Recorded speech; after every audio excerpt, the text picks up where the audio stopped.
Vamos abrir agora mais uma live Secov São Paulo, que desta vez tem como convidado Salim Matar, empresário, ex-presidente da Localize e ex-secretário de desestatização do governo federal, junto com a gente Basílio Japek, presidente do Secov São Paulo. Eu já cumprimento Salim Matar agora, agradeço muito sua participação aqui na nossa live e todos que estão também participando com a gente e podem mandar comentários, podem mandar perguntas. Eu passo a palavra ao Basílio para a abertura, para cumprimentar o Salim Matar também.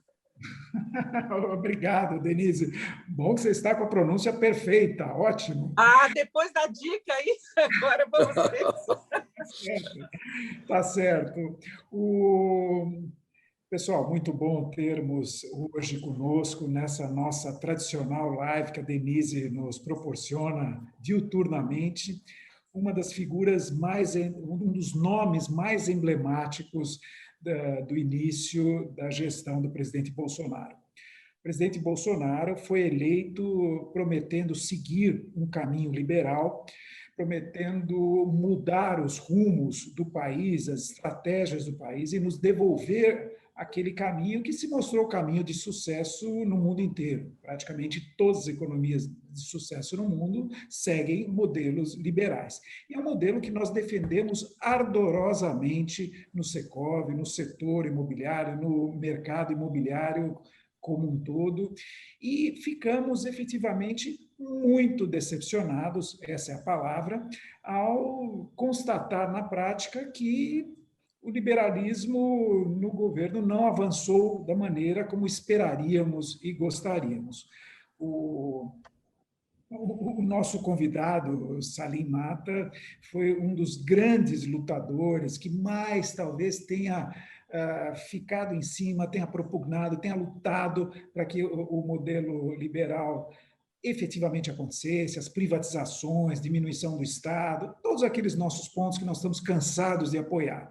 Mas, pelo visto, os obstáculos foram muitos. Mas vamos deixar ele falar, é ele quem vai nos contar tudo e nos orientar sobre como nós podemos fazer para arregaçar as mangas e participar, na medida do possível, desse processo, que a iniciativa privada tem que compartilhar, sim, passou o nosso tempo de omissão, temos que pressionar pelo desenvolvimento das nossas ideias e dos nossos valores. Salim, muito obrigado novamente, um prazer, uma honra você estar aqui conosco. Denise, devolvo a você.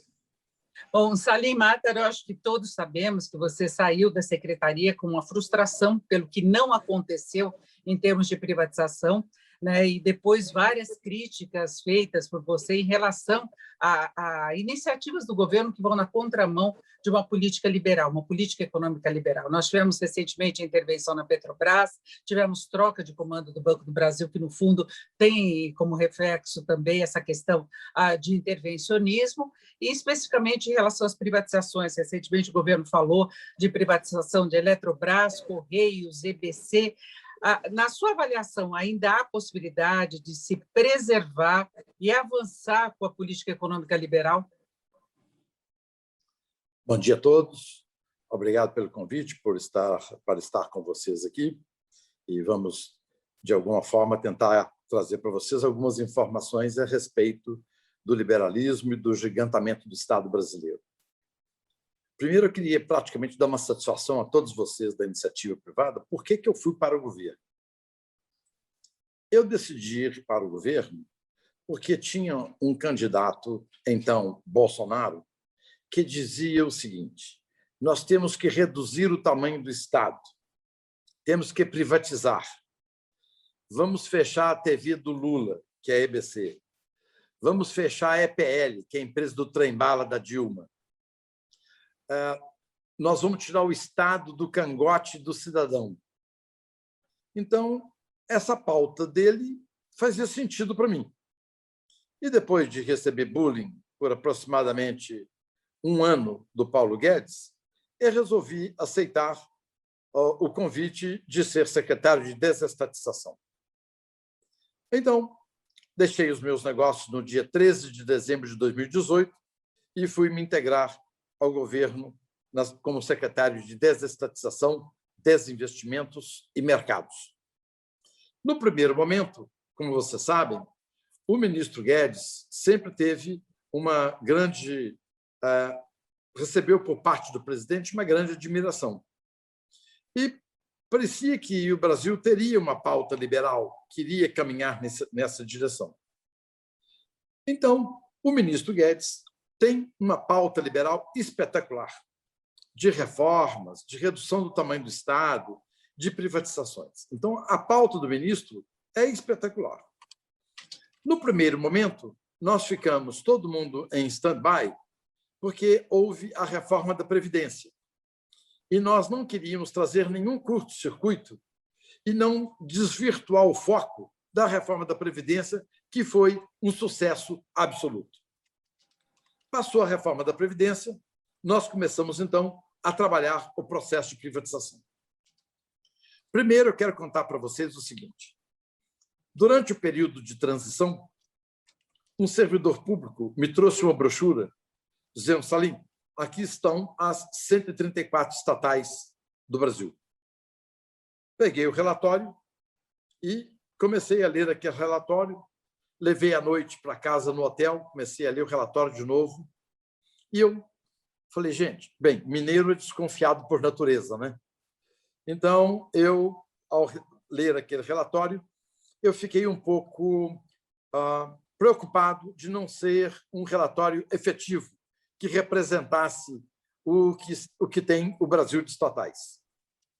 Ok, iniciamos refazendo o levantamento e encontramos não 134, mas 698 empresas, entre estatais, suas subsidiárias, coligadas e investidas. 698 e não 134.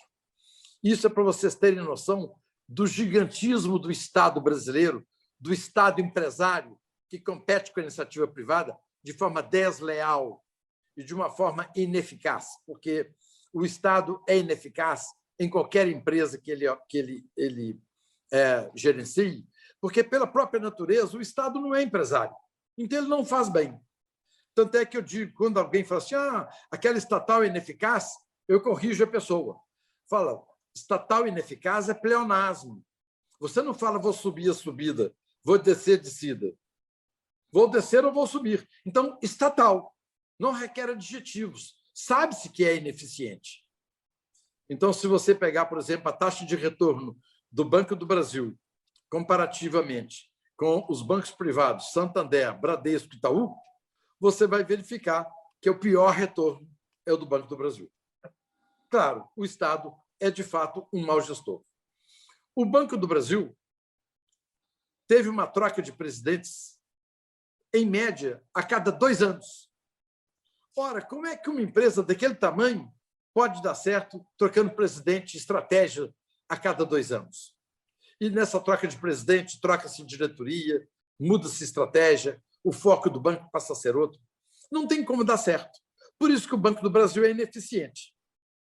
Mas, voltando aqui ao processo de desestatização, aquele discurso do Bolsonaro me encantou enquanto cidadão, enquanto liberal. E eu, então, fui para o governo muito motivado para poder reduzir o tamanho do Estado. À medida que o tempo foi passando, o presidente Bolsonaro ele toma gosto pela reeleição. Eu sou contra a reeleição. O candidato Bolsonaro era contra a reeleição. E isso também me chamava atenção nesse candidato. Porém, aconteceu o seguinte no Brasil. Durante o governo Fernando Henrique Cardoso, houve um segundo mandato. Tem até uma matéria do jornal 360, Poder 360, que relata todo esse processo, inclusive a compra de deputados para votarem a favor do segundo mandato. Recentemente, uns 2, 3 meses atrás, o nosso ex-presidente Fernando Henrique Cardoso disse publicamente, numa entrevista, que se arrepende de ter instituído a reeleição. Tarde demais. Tarde demais. Lula ficou 8 anos, Dilma ia ficar 8 anos, e pior do que isso, nós, Brasil, exportamos o segundo mandato para Venezuela, Equador e Bolívia. E deu no que deu. nesses países eles diziam: olha, até o Brasil instituiu o segundo mandato, que é o maior país do continente. Vamos instituir o segundo mandato. Só que não foi o segundo que eles instituíram. Então, está aí a ditadura da Venezuela, que eu diria que é fruto, de uma certa forma, ela nasceu no Brasil com o segundo mandato. Por favor, faça uma reflexão disso. Brinca-se muito, porque alguém falou que o primeiro objetivo de um político é ganhar a eleição, obter o seu primeiro mandato. E que o segundo objetivo de um político é se reeleger. Isso é verdade, não para todos os políticos, que nós temos alguns políticos muito patriotas, são muito comprometidos com a causa, com o Brasil, estão lá para contribuir. Então, isso não é verdade para todos os nossos políticos, mas para muitos tem sido. Então, o nosso presidente tomou gosto pela reeleição. E quando você fala em reeleição, o candidato não pode desagradar a ninguém, porque ele precisa de voto.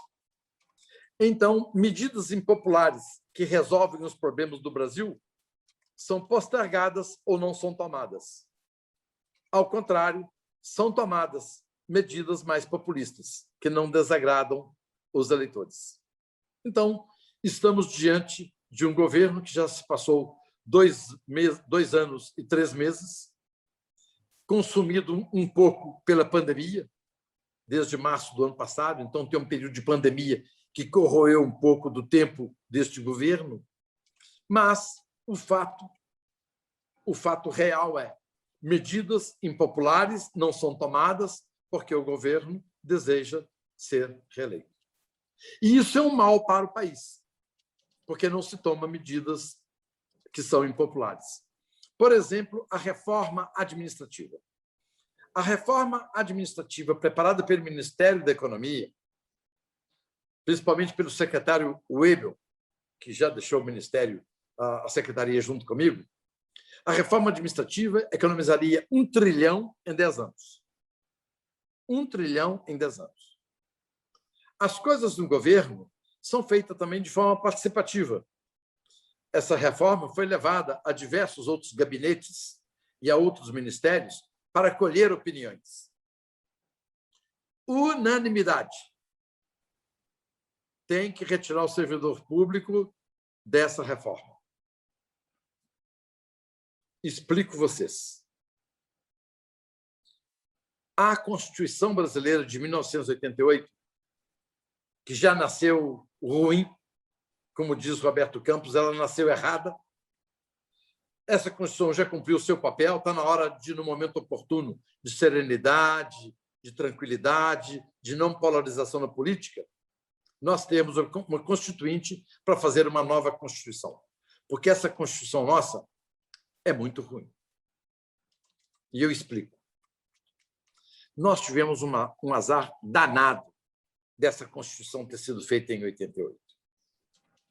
Explico as razões. Primeiro, essa Constituição foi feita pelos sociais-democratas, que chegaram ao poder em 1985, depois do governo militar. Primeira razão. Segundo, revanchismo dos sociais-democratas contra os militares. Então, a nossa Constituição foi feita pelos sociais-democratas com revanchismo. 3, muito populismo. Políticos desejando se reeleger, querendo ficar na história, acharam que, colocando no papel, resolveriam todos os problemas do Brasil. Então, foi uma Constituição populista, que colocou cerca de 90 direitos na Constituição para o cidadão, pedindo-lhe apenas 7 deveres. Populista, centralizadora. E muito do que nós somos como país hoje, essas coisas desajustadas que nós temos, são fruto de, da Constituição brasileira, que gerou isso. 2, dos governos sociais-democratas, que durante 35 anos governaram esse país. Vocês estão presenciando o Supremo nas últimas 2 semanas. No Brasil, até o passado é incerto. Você não tem certeza de alguma coisa do passado. Isso é fruto da Constituição. Em países onde existe mais liberdade, países mais avançados, a maior reputação desses países é a Suprema Corte. Eles têm orgulho, admiração pela Suprema Corte e seus juízes, que têm grande reputação. Há um respeito, há uma respeitabilidade à Suprema Corte e aos juízes. No Reino Unido, no Canadá, Estados Unidos, Austrália, há uma veneração até aos juízes do Supremo. E interessante, se você pegar um táxi em Londres ou em Sydney e você perguntar ao chofer de táxi o nome dos juízes da Suprema Corte, ele não vai saber. Ele não vai saber. Aqui no Brasil, igualzinho escalamos o time do Flamengo ou do Corinthians, qualquer motorista de táxi fala para você, no mínimo, 8 ou 9 dos ministros da Suprema Corte brasileira. Então, no Brasil, é muito diferente do que acontece lá fora. E essa Constituição brasileira, no artigo 5º, diz o seguinte: todos os cidadãos são iguais perante a lei. Artigo 5º. Não é bonito isso? Todo mundo ser igual? Independente de religião, de time de futebol, raça, cor, idade, todos somos iguais perante a lei.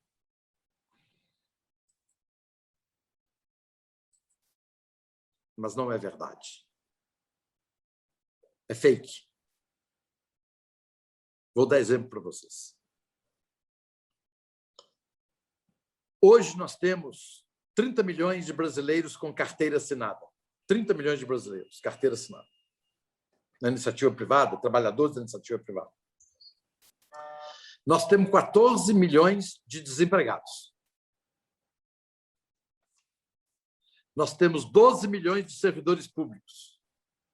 0 desempregado. Então, já está aqui a primeira diferença. Nós temos cidadãos de primeira categoria, servidores públicos, que não têm desemprego, e temos cidadão de segunda categoria, 14 milhões de desempregados. Os cidadãos não são iguais perante a lei. Um outro exemplo, para corroborar este meu exemplo, dessa falácia do artigo 5º, que todos os cidadãos são iguais à lei, perante a lei. O Ministério da Economia, objetivando preservar empregos durante a pandemia, baixou um decreto de maneira que as empresas pudessem reduzir a carga horária de trabalho de seus trabalhadores e, por consequência, reduzir também o seu salário, de forma a manter empregos, já que era um momento de queda de negócios. E isso deu muito certo. O Brasil foi um dos países que teve menor taxa de desemprego durante a pandemia. E isso deu tão certo que o Ministério da Economia decidiu fazer a mesma coisa com servidores públicos. Nós vamos reduzir a carga horária dos servidores públicos e vamos reduzir o salário dos servidores públicos. E essa massa salarial de dinheiro que sobrar, nós vamos ajudar a esses cidadãos invisíveis, necessitados, já que o pipoqueiro no sinal não tem mais renda, o vendedor de picolé na praia não tem mais renda, então nós temos que ajudar essas pessoas. Então, isso foi ao Supremo. O que o Supremo disse? Servidor é cidadão de primeira categoria. Claro que estou sendo jocoso, ok? Cidadão é servidor de primeira categoria, não pode ter seu salário reduzido. Então, eu só quero comprovar com esses 2 exemplos que existe cidadão de primeira e de segunda categoria no Brasil. E o pior de tudo é que o cidadão de segunda categoria é que paga o de primeira categoria.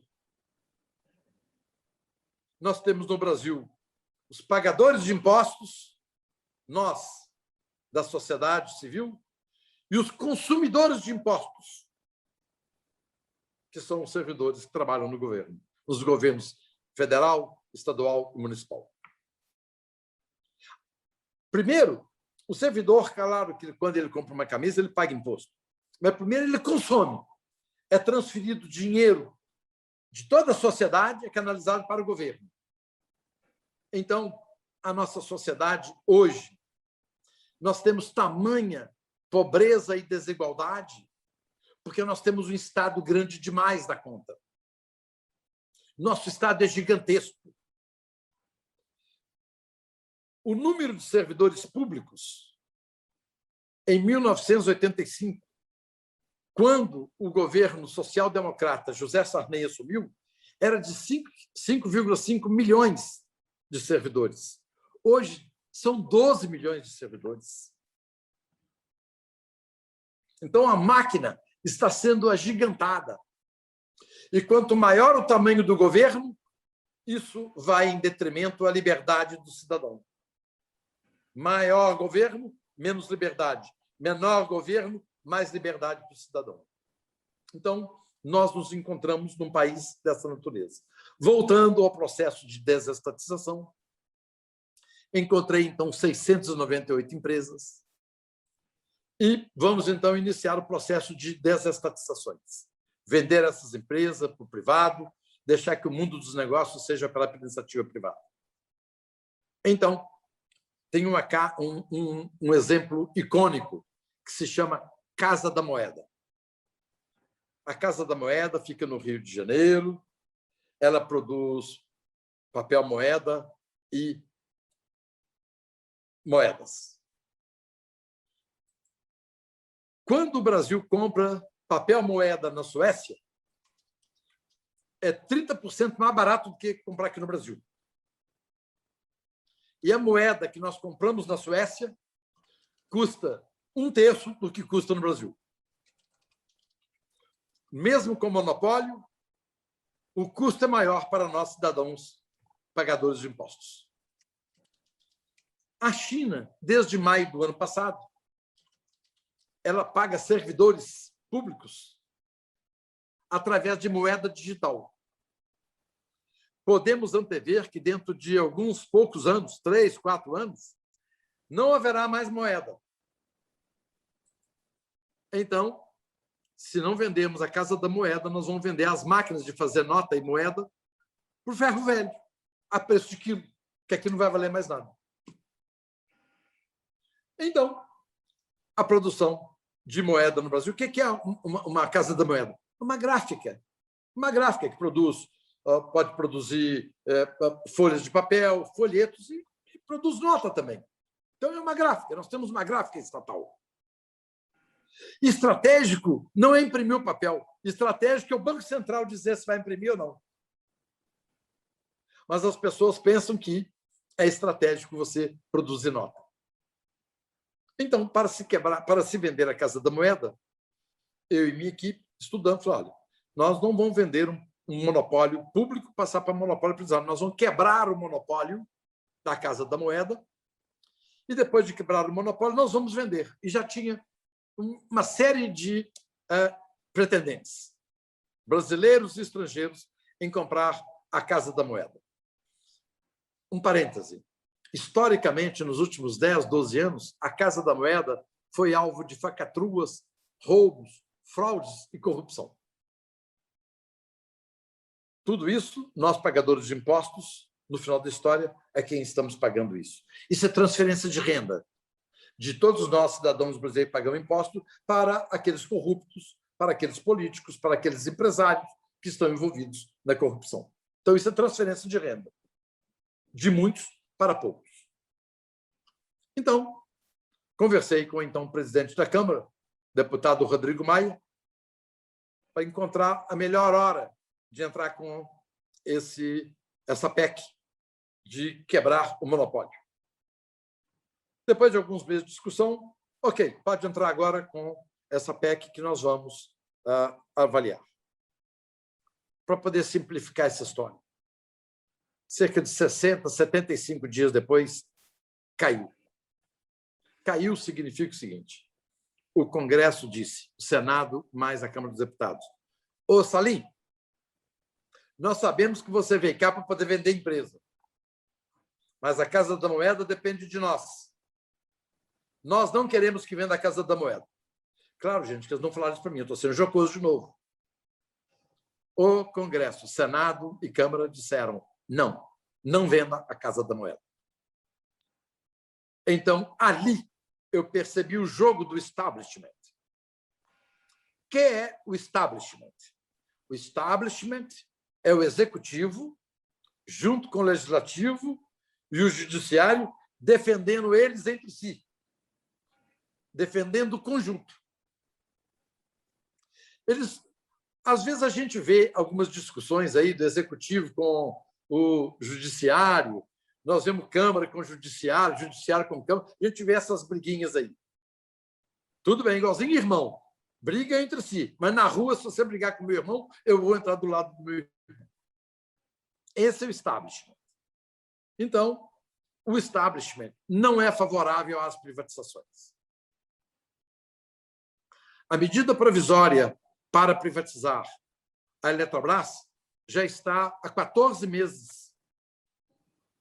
E nada aconteceu. Não há interesse, não há vontade de se privatizar. Então, tudo para privatizar é muito difícil. Uma privatização pode demorar no Brasil no mínimo de 1 ano a anos. E eu vou contar um caso para vocês. Eu estava no governo, já de saída, e eu estava tentando fechar uma empresa que se chama Caseng, Companhia de Armazéns e Silos de Minas Gerais. Essa empresa, durante o governo social-democrata de Fernando Henrique Cardoso, ela foi dada em pagamento ao governo federal por dívidas de Minas. 20 anos se passaram para se fechar essa empresa. E quando eu tentei fechar ela, eu ainda tive uma resistência muito forte da Fazenda, dentro do Ministério da Economia, da Fazenda. Por 2 vezes, a Fazenda nos enrolou, pedindo mais 60 dias, para poder autorizar o fechamento da Caseng. Ou seja, mesmo dentro do governo, dentro do Ministério da Economia, eu tive dificuldade de fechar uma empresa. Na verdade, essa empresa já vem sendo fechada por diversos governos. Por coincidência, na minha administração, foi que conseguimos fechá-la. Então, eu quero dizer para vocês como que é difícil 20 anos para poder fechar uma empresa. Na iniciativa privada, nós vendemos ou fechamos uma empresa, fazemos um processo de M&A, um IPO, 30, 60, 90 dias nós fazemos isso. No governo, existe um arcabouço legal, jurídico, para, entre aspas, defender o cidadão pagador de impostos, defender o Estado. Tão complicado, complexo, que é difícil, então, você vender um ativo. Muito difícil. Por isso que, durante todo aquele tempo que eu fiquei no governo, consegui mandar para o BNDES. Eu tenho um monopólio de venda. O Estado adora o monopólio. Para vender qualquer empresa, tem que ser mandada para o BNDES. O BNDES é que vai preparar a empresa para venda, no PND. Então, enviamos para o BNDES 14 empresas para serem privatizadas, mandamos algumas para o PPI, para poder estudar a privatização. Estudar a privatização é quando o Ministério, dono da empresa, não aceita vender, então engambela a gente mandando lá para o PPI. É o caso do Correios. O ministro da Ciência e Tecnologia, a qual ficava subordinado ao Correio, não queria vender a empresa. Nem ele, nem o secretário executivo, ninguém queria vender. Então, uma forma de dar uma enrolada é vamos levar para o PPI para fazer estudo. E não diretamente para o PND, para poder vender.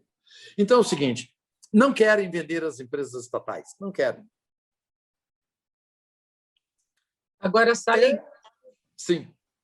Eu queria saber, em termos de perspectiva, a partir desse contexto todo que você colocou, você vê alguma possibilidade de uma virada desse jogo?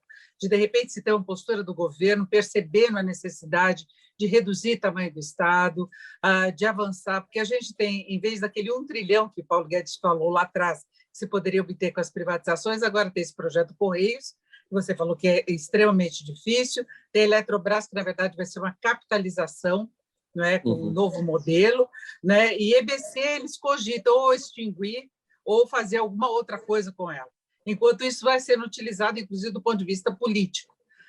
Não é? Mas há alguma possibilidade, você ainda tem essa expectativa dessa política liberal que se esperava de Paulo Guedes? Inclusive, algumas vezes chama atenção o quanto que ele aceita de intervenção sem publicamente reclamar demais, né? No gerenciamento até de política econômica em outras áreas, não apenas essa questão de gerenciamento de estatais, de programa de privatização, até em relação às reformas. A administrativa é muito modesta, você falava dessas duas categorias aí de brasileiros, de trabalhadores.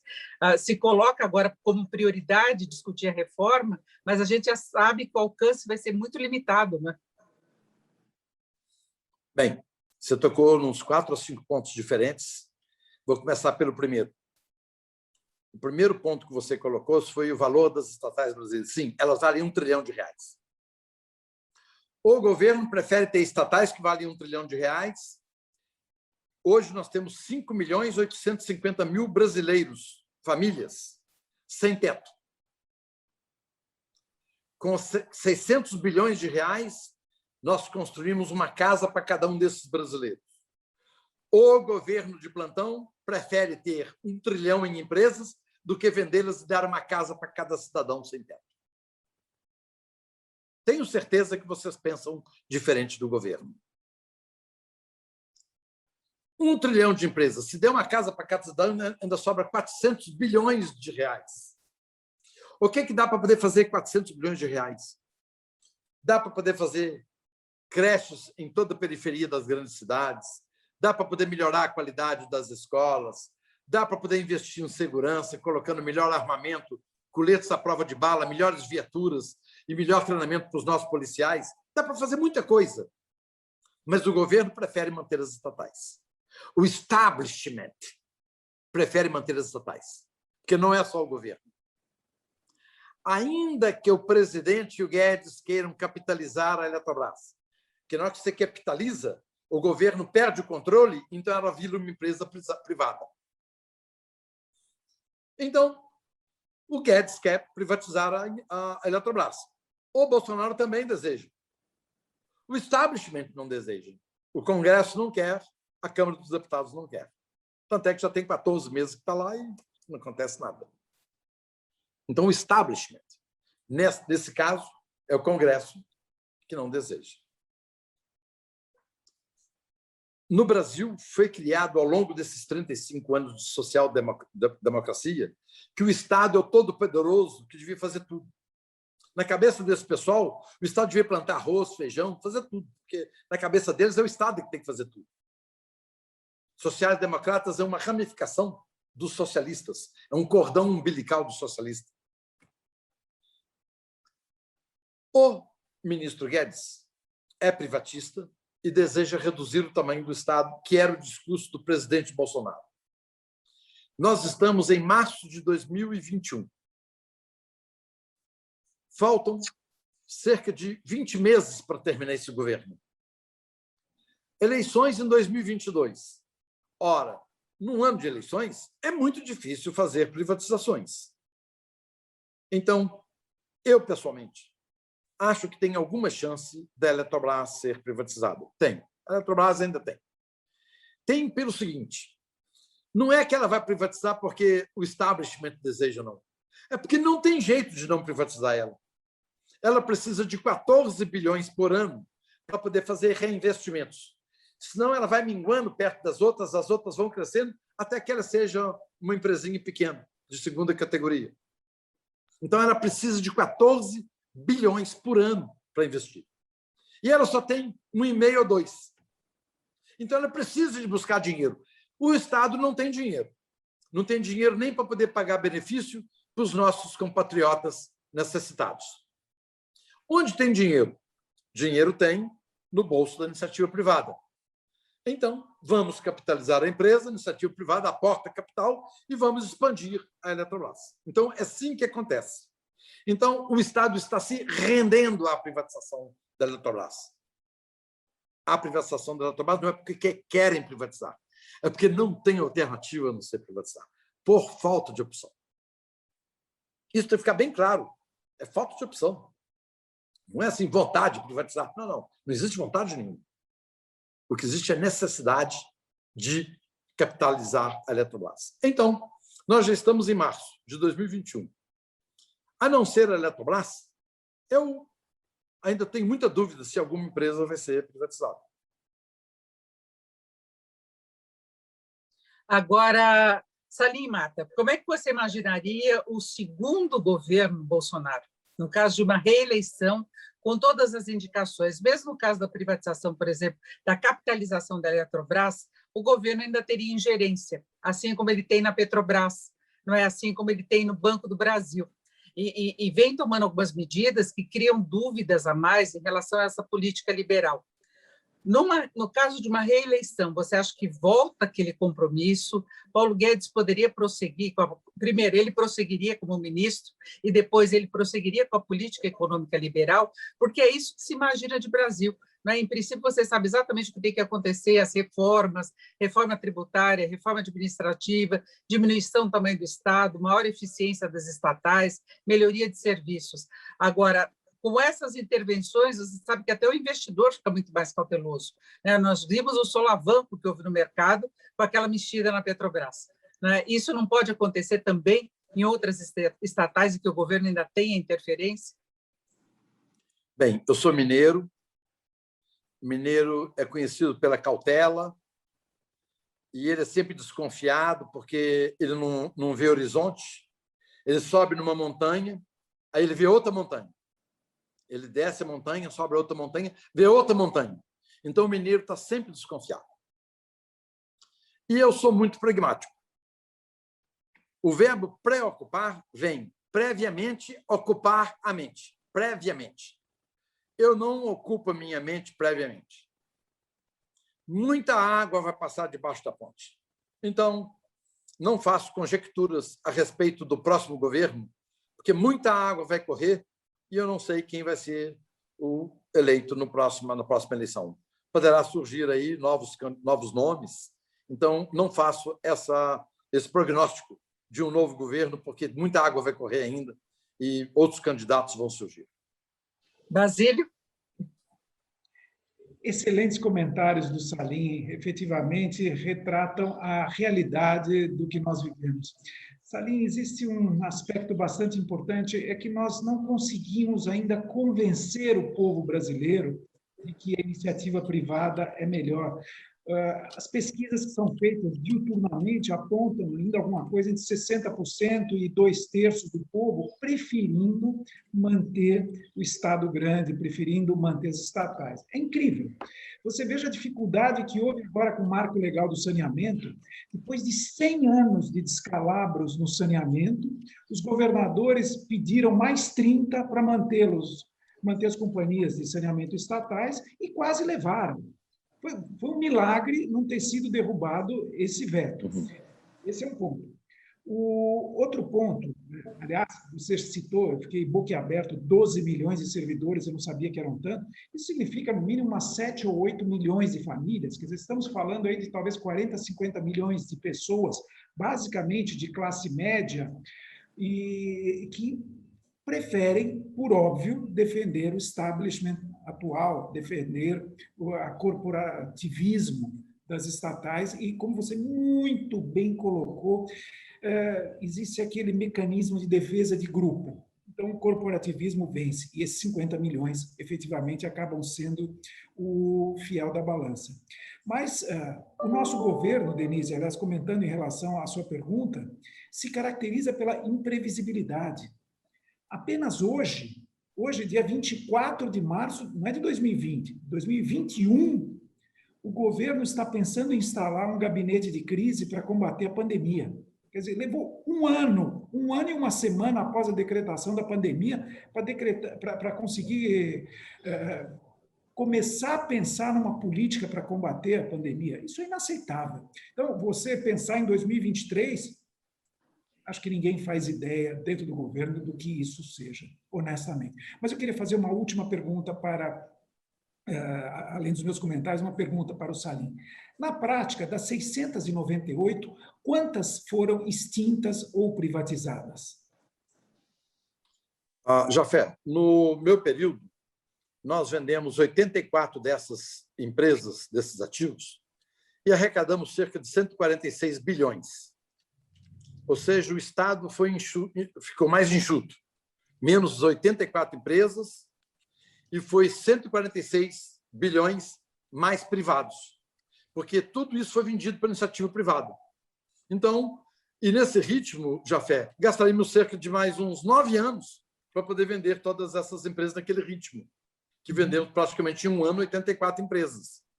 Então, depois que eu saí de lá, realmente parou, não se vende mais empresas, os ativos não estão sendo vendidos e deu uma paralisada. Então, eu queria só dizer uma coisa aqui a respeito do Guedes, que a Denise comentou sobre o Guedes. O ministro Guedes é resiliente, ele é muito entusiasmado com a causa liberal, ele não se deixa vencer e ele está no governo, de alguma forma, por um propósito. Enquanto Guedes estiver lá, nós temos certeza que muitas coisas erradas não serão feitas. Então, ele está lá tentando fazer o melhor possível. Estejam certos de que coisas piores não foram feitas porque ele está lá. Então, o objetivo dele é continuar segurando, de alguma forma, para que não façam coisas que desajustem as contas públicas. Então, eu gostaria que o Guedes continuasse até o fim do governo, porque é uma garantia para nós que ele ainda segura um tanto de coisa. Talvez ele não possa fazer o que ele queira, mas pelo menos ele segura um pouco do que querem fazer. Certa vez, perguntaram a Mara Henrique Simonsen, ele estava falando a respeito do Estado, falou, mas, ministro, durante o seu período, se criou um punhado de estatais. E ele falou assim, por favor, não me julguem pelas que eu criei, mas me julguem pelas que eu não permiti que criassem.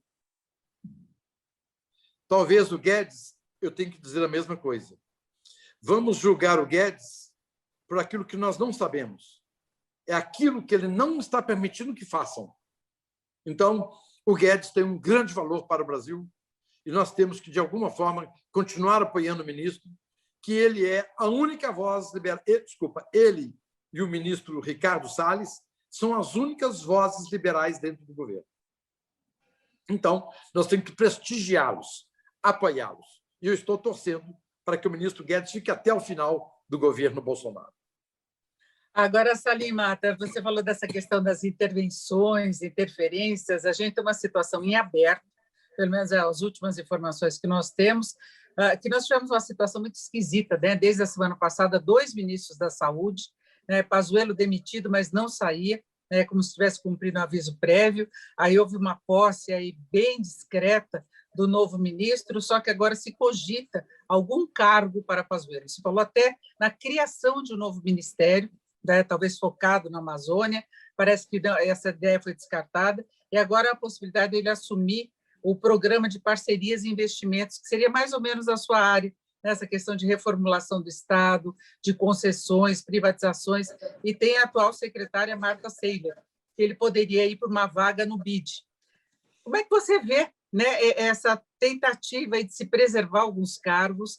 É um militar também, a gente vê uma participação muito grande de militares no governo, eu queria até sua avaliação em relação a isso, né, mais talvez pelo alinhamento do que pela experiência, porque Pazuello não tinha nenhuma experiência na área de saúde, isso foi comprovado na prática, e agora iria para uma área estratégica do governo, não é? Os militares são uma grande reserva moral do país. Eu sou testemunha porque nas empresas militares, tipo Imbel, Amazu, não existiu corrupção, nunca teve corrupção. Nunca. Então, eu tenho uma grande admiração pelos militares brasileiros, pela formação moral dessas pessoas. Então, primeira coisa, minha admiração. Segundo, o presidente Bolsonaro era militar. Então, é natural que ele tenha tido uma série de relacionamentos durante o seu período enquanto militar e criou amizades de juventude, amizades de colégio, perfeito? Amizades de farda. Então, é natural que nas amizades sejam as pessoas de confiança. quando Bolsonaro assumiu o poder, trouxe muitos militares. Então, há uma crítica dizendo que existe um excessivo número de militares no governo. Fizeram um levantamento aí, diversas revistas fizeram levantamentos sobre a quantidade de militares. De fato, eu diria para você o seguinte: não é muito comum essa quantidade de militar no governo. Eu sou um cara pragmático e eu acho que devia ser pelo sistema de meritocracia. Não importa se o indivíduo seja militar, médico ou engenheiro. Se ele é um indivíduo muito competente naquela área de atuação, ele pode ser guindado a uma área de atuação. Então, eu defendo a meritocracia. O que está acontecendo é que existe um número excessivo de militares no governo.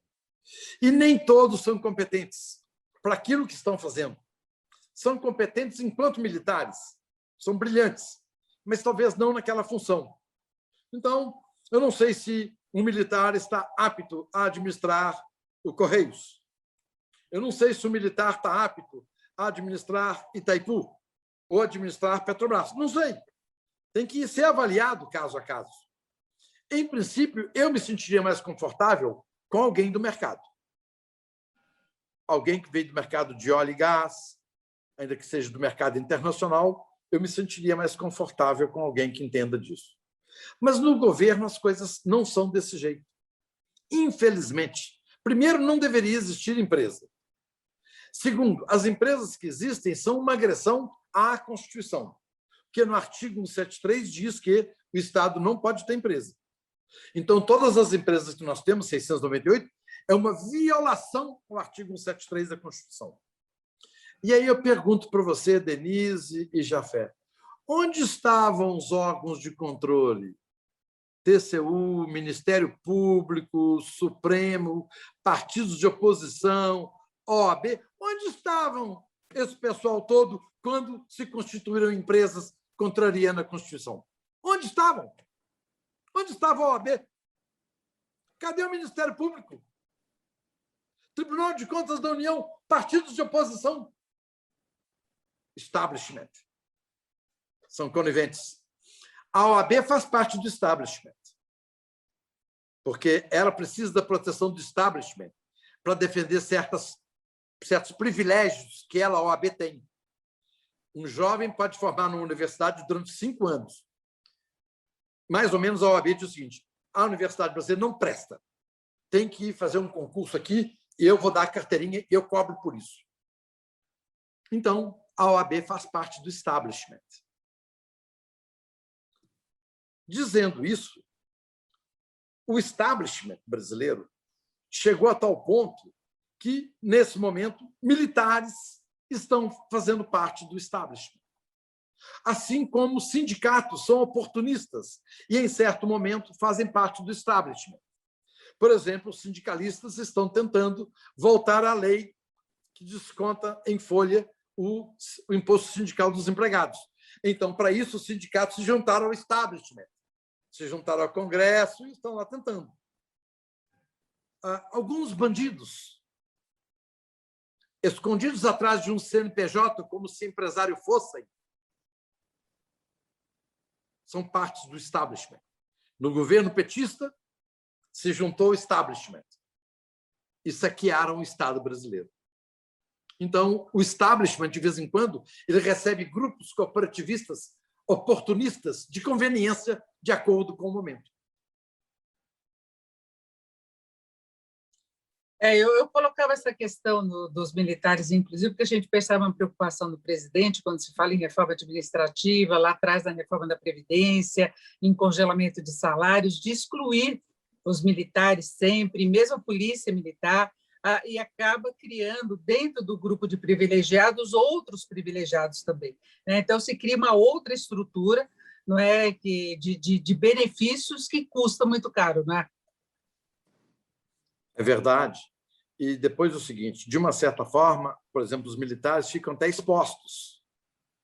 Se um ou dois ou alguns militares não, no papel que foram chamados e que eles foram servir o governo, se prontificaram aí, mas se não tiver uma administração de eficiência, de produtividade, eles não apenas vão se expor, mas vão se expor aos militares. Então, os militares brasileiros estão correndo risco de serem desprestigiados por causa de um ou outro militar que não vai efetivamente desempenhar conforme se esperava. Então, há um risco para os militares de reputação.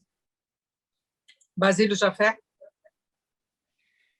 Concordo com tudo isso, estou aprendendo muito sobre o que é o Estado brasileiro. Às vezes a gente não leva em conta o poder do establishment, o poder desta enorme corporação. É algo impressionante.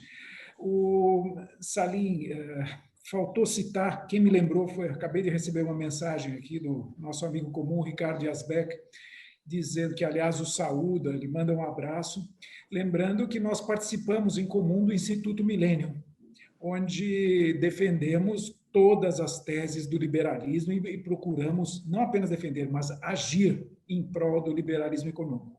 Ponto importante, o Secov é um sindicato patronal, o maior sindicato patronal da América Latina, mas nós sempre fomos, continuamos a ser e seremos sempre absolutamente contra a obrigatoriedade da contribuição sindical.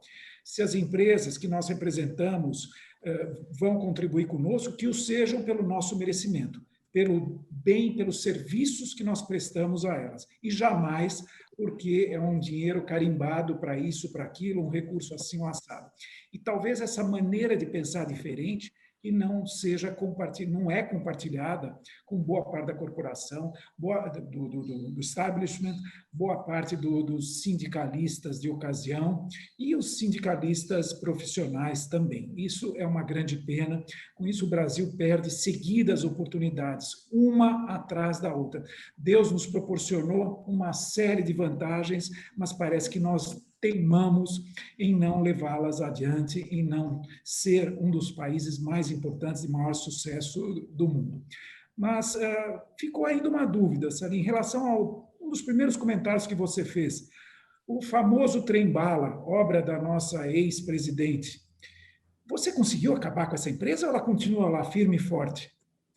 Essa empresa continua firme, forte e se expandindo. Meu Deus. Essa empresa pertence ao Ministério da Infraestrutura. Ela foi constituída pela Dilma e colocou dela o petista Figueiredo para poder construir o trem-bala Rio-São Paulo. Então, o Dilma caiu, não houve trem-bala, entrou o governo Temer, não teve trem-bala, está lá a empresa, entrou o governo Bolsonaro, que falava em fechar essa empresa, está lá a empresa até hoje.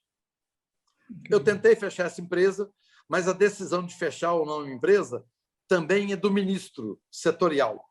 Essa empresa, EPL e a Valec, ficam no Ministério da Infraestrutura. E o ministro preferiu continuar com as empresas em vez de fechar. Então, com isso, existe ainda a empresa do trem-bala, deram outro fim para ela, ela agora é uma empresa de consultoria, ou seja, o Estado está no negócio de consultoria também. Tem banco, tem seguradora, cartão de crédito, petróleo e tem também consultoria. Então, está no ramo de consultoria. Então, para você ver como é que o establishment é forte. Grupos de interesse, conselhos, diretoria da empresa, indicações. Então, tudo isso tem um certo valor. Então, eles não abrem mão disso fácil. O Estado brasileiro é gigantesco.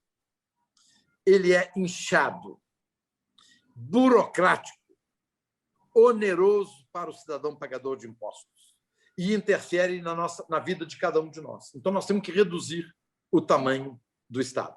E parabéns, Jafé, pela Secov ser uma agremiação onde as contribuições voluntárias, que é um pagamento pela contraprestação de serviço. Eu sou sócio de diversas instituições. Eu pago pela contraprestação de serviço.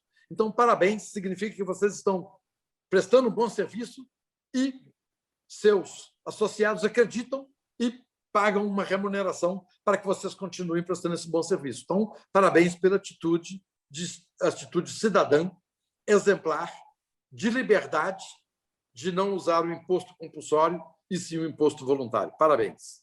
Obrigado. Agora, Salim Mata, você esteve lá no governo com aquele propósito, apostando numa política econômica liberal, como empresário sempre teve essa proposta, agora se afastou do governo, vem se afastando das atividades empresariais, tem algum objetivo político aí no caminho? Qual é a proposta? Podemos ouvir falar da sua participação em outras estratégias de país? Como é que fica o futuro? Ok, obrigado pela pergunta, Denise, foi muito importante. Da mesma forma que eu expliquei no início da minha apresentação por que eu fui para o governo, eu passei para o governo e eu fiquei horrorizado com o que eu vi. Os 19 meses que eu fui para o governo foi uma experiência única, impagável, espetacular. Em 19 meses eu conheci as entranhas do poder, do Estado e do governo. E é muito, muito pior do que vocês imaginam. Muito pior. Nós temos que dar um jeito no tamanho do Estado. Encontrei bons servidores, bons profissionais, tão bons quanto, ou até melhores do que a iniciativa privada. Encontrei muito boa gente no governo, mas esses são a minoria, não são a maioria. Eu fiquei tão horrorizado com o que eu vi no governo que, depois que eu saí do governo, eu decidi não mais voltar para os meus negócios. Eu fiquei tão indignado, tão indignado e tão inconformado com o que eu vi, que eu falei, olha, saindo do governo, eu não preciso voltar para minhas empresas, porque, graças a eu ter ido para o governo, eu pude atestar que o meu processo de sucessão foi robusto e funcionou muito bem. Então, eu tenho o privilégio de ser acionista das minhas empresas, mas não preciso voltar a trabalhar nas minhas empresas.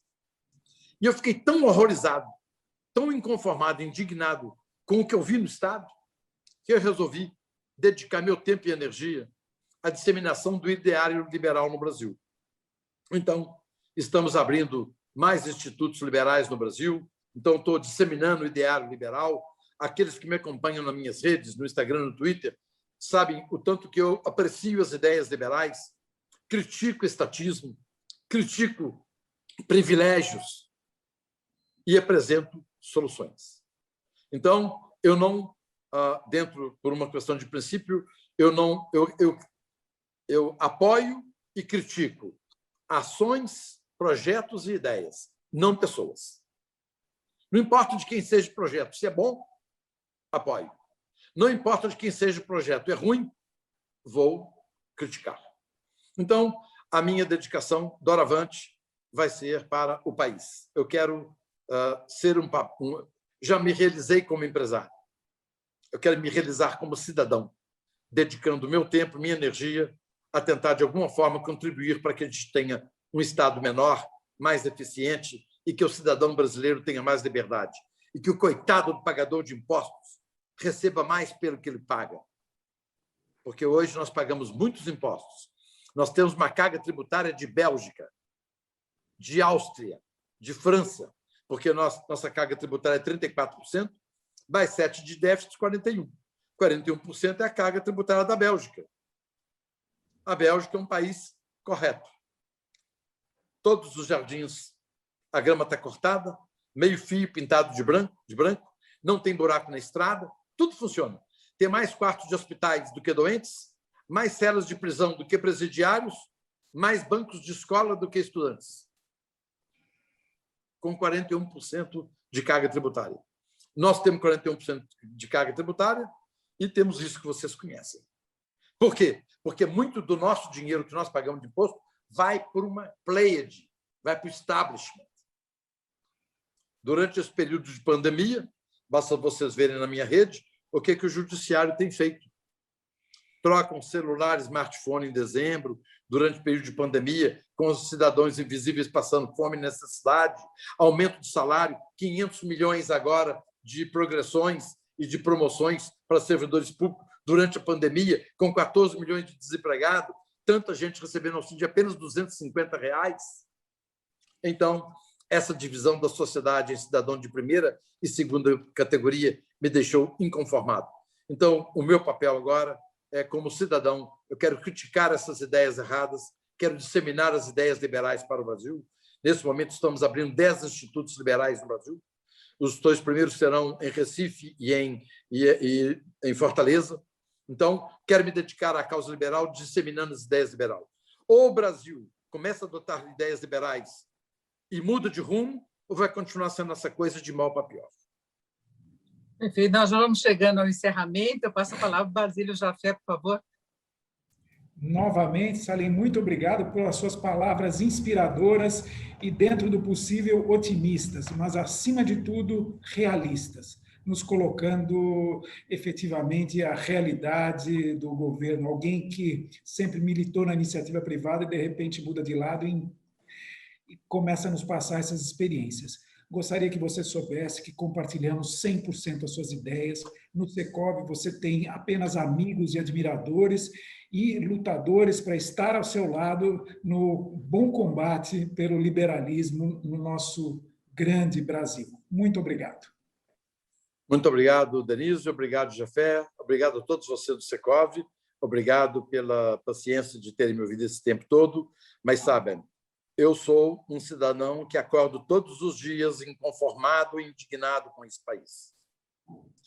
Certo dia, almoçando com minha mulher, eu falei, eu vou acabar tendo uma úlcera, porque todos os dias eu acordo indignado e inconformado. Eu falei, não, deixa você ficar indignado e inconformado somente quando acontecer o fato. Eu falei, olha, sabe a ideia. A partir de amanhã, não vou levantar inconformado e indignado. Vim para o meu escritório, onde estou aqui agora, e vejo o podcast. O último ato do ministro Toffoli, último ato como presidente, aumento de salário para juízes. Peguei o telefone e liguei para minha mulher. Vou continuar levantando inconformado, indignado todos os dias, porque eu tenho motivo. Hoje, a Câmara dos Deputados está votando obrigatoriedade de carne de porco na merenda escolar. Os nossos congressistas deviam estar votando reforma tributária, reforma administrativa, reformas de valor para o Brasil. Está invadindo a privacidade do cidadão. Eu, por exemplo, não como carne, eu sou vegetariano. Então, e as crianças que for vegetariano? Imagina o governo federal, a Câmara dos Deputados, ditar o cardápio da escola de Criciúma ou da escola de Juiz de Fora. Deixe que o prefeito, que os pais e professores da escola decidam a merenda escolar. Não pode a Câmara dos Deputados se envolver nisso. Então, eu tive motivo de levantar inconformado, tive motivo de levantar indignado ontem. Hoje, abro o jornal. Claro que eu levantei indignado e inconformado. Eu vejo um juiz da Suprema Corte chorando, parabenizando e cumprimentando o advogado do Lula. Como não levantar inconformado, indignado num país desse? Então, eu sou um cidadão inconformado e indignado. E, para isso, eu tenho, então, para diminuir esse meu inconformismo, eu tenho que, de alguma forma, contribuir para o país. Eu quero, de alguma forma, fazer com que as nossas ideias liberais sejam mais divulgadas, porque a saída para o Brasil é um governo liberal. Um governo liberal vai colocar o Brasil no caminho certo e vamos acabar com todos esses privilégios que existem no país, porque, para o liberal, todos os cidadãos são iguais perante a lei, iguais. Nós temos, Jafé, 55 mil cidadãos que não são iguais perante a lei. Se eu ou você cometemos um crime ou um delito, nós vamos à justiça comum. Mas 55 mil cidadãos de primeira categoria têm foro privilegiado. Então, os cidadãos não são iguais perante a lei. Nós precisamos fazer as pessoas serem iguais perante a lei. Isso tudo, gente, é fruto de 35 anos de governos sociais democratas que administraram esse país. Não foi um governo que fez isso. Não foi o Lula, não foi Fernando Henrique Cardoso, não foi Itamar. Foram o conjunto de todos eles que deixou isso aqui de legado.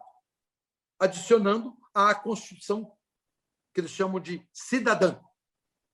Resultou nesse país que nós temos. Por isso que eu defendo uma nova Constituição e, efetivamente, um país mais liberal, com mais liberdade para as pessoas.